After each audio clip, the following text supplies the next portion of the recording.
জয়গুরু, জয়গুরু, জয়গুরু। শ্রী শ্রী ঠাকুরের রাতুল রাঙাচরণে শত সহস্র কোটি ভূলুণ্ঠিত প্রণাম জানাই। আজ শ্রীমৎ স্বামী নিগমানন্দ পরমহংসদেবের প্রণীত নিগম সূত্র থেকে কিছু পাঠ করছি। আজকের পাঠ ভালো লাগা এবং ভালো না লাগা। মনুষ্যরা যখন অন্তরে কোনো প্রকার অস্বাভাবিক ও ভীষণ ভাব অনুভব করে, তখন তাহারা বলিয়া ওঠে, আমার কিছু ভালো লাগিতেছে না। দেহে অথবা মনে কোনো প্রকার বিকৃতি সঞ্চার হইলে এক প্রকার অশান্তি বা তাপ ভোগ হয়।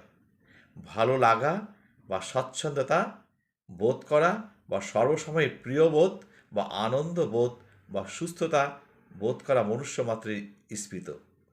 মনুষ্যরা শব্দ, স্পর্শ, রূপ, রস ও গন্ধাদি সাগরে নিমজ্জিত।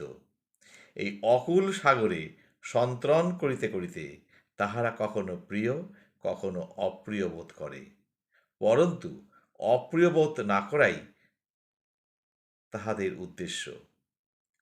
সর্বসাধারণের ইহাই উদ্দেশ্য, যাহাতে অপ্রিয় অনুভূতি উদয় না হয়, যাহা মনুষ্যের বা জীবমাত্রের স্বাভাবিক আনন্দ বা স্বচ্ছন্দ। তার কারণ সর্বজীবে আত্মার অস্তিত্ব। সুখ ও দুঃখরূপ যে চৈতন্যের পরিবর্তন ক্ষণে ক্ষণে হয়, তাহার কারণ বিশদ ধ্যান, বিষয় ভোগ ও স্বরূপচ্যুতি। যতক্ষণ স্বয়ং ভালো হওয়া না যায়, অর্থাৎ যতক্ষণ ইহা বোধ না হয় যে আমি বিষয় হইতে ভিন্ন, সচ্চিদানন্দ আত্মা, আমি ভালো, ততক্ষণ মানুষ স্থির হইতে পারে না এবং যাহা দেখে তাহাই দোষযুক্ত বা অপ্রিয় বোধ হয়। নিজের ভিত্তিটা পাকা বা আনন্দময় হইয়া গেলে তখন আর বাহ্য দৃশ্যের বৈচিত্র্যের দ্বারা মন বিচলিত হয় না। জয় গুরু, জয় গুরু।